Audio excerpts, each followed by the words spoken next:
Bıraktın yalnız başıma, yazık ettin bu sevdama.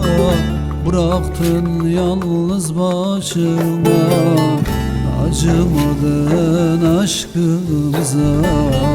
Neden söyle neden, acımadın aşkımıza. Neden söyle neden.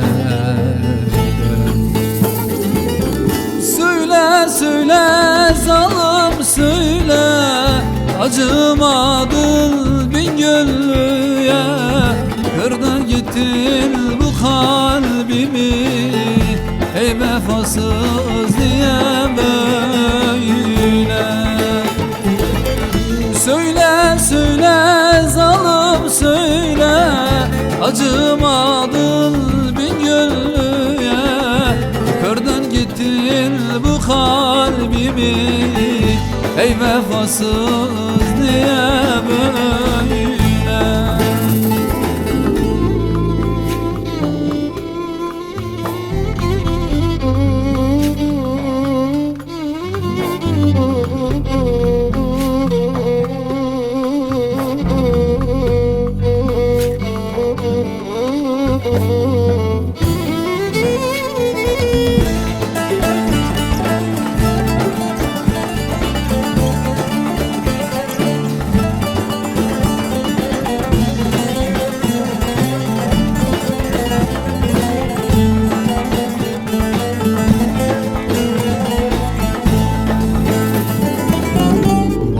Mevsimi bak geçti, aslı keremini seçti.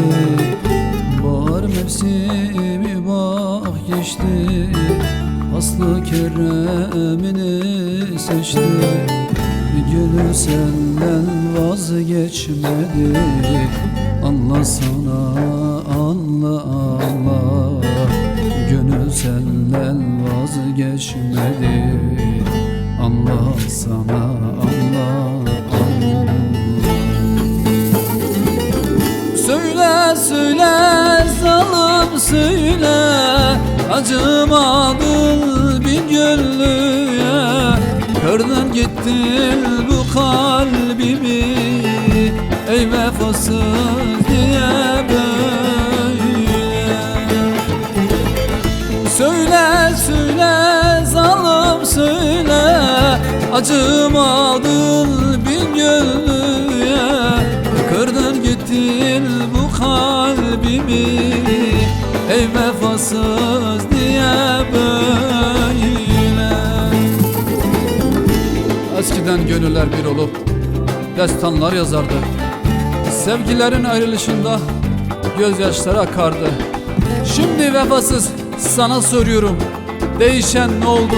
Bir Memuzin veya aslı kerem olamadık.